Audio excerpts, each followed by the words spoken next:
2009 সালের 25 এবং 26 ফেব্রুয়ারি বাংলাদেশের ইতিহাসে একটি কালো অধ্যায়। কারণ এই বাংলাদেশকে ভারতের তাবেদার রাষ্ট্রে পরিণত করার জন্য ওই ভারতের প্রত্যক্ষ মদদে তৎকালীন শেখ হাসিনার সরকার বিডিআরের পিলখানার মধ্যে একটি নৃশংস হত্যাকাণ্ড ঘটিয়েছিল। এই ঘটনার মধ্য দিয়ে মূলত তারা দুইটি উদ্দেশ্য হাসিল করতে চেয়েছিল।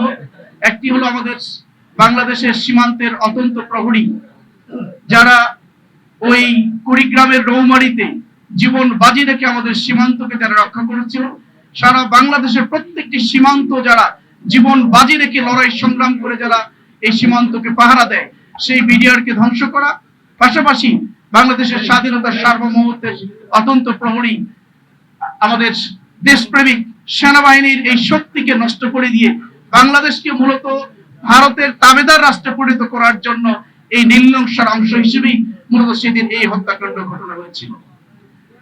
আমরা লক্ষ্য করেছি যে এই হত্যাকাণ্ডের পরে আজও পর্যন্ত এই হত্যাকাণ্ডের সুষ্ঠু রহস্য কিন্তু উন্মোচন হয়নি দেশবাসীর সামনে।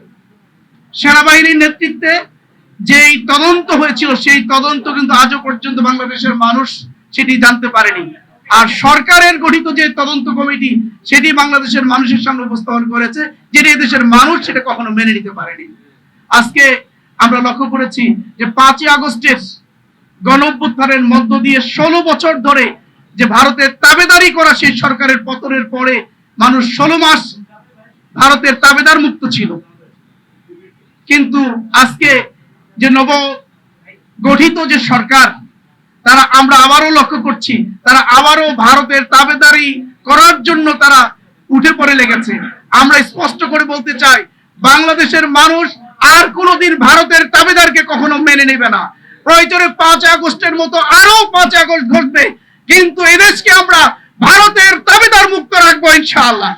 তাই আসুন সম্মানিত ভাইরা আমার, আমরা দেশপ্রেমিক জনতা হিসেবে আমরা চাই যে বিডিআরের যে পিলখানার হত্যাকাণ্ড ঘটেছিল সেই হত্যাকাণ্ডের অরিজিনাল রহস্য উন্মোচন হোক বাংলাদেশের মানুষের সামনে। তাহলে এদেশের মানুষ বুঝতে পারবে যে কারা এই হত্যাকাণ্ডের সাথে সরাসরি জড়িত ছিল। ইনশাআল্লাহ সেদিন সেই রহস্য একদিন অবশ্যই বাংলাদেশের মানুষের সামনে উন্মোচিত হবে এবং আমরা শহীদদের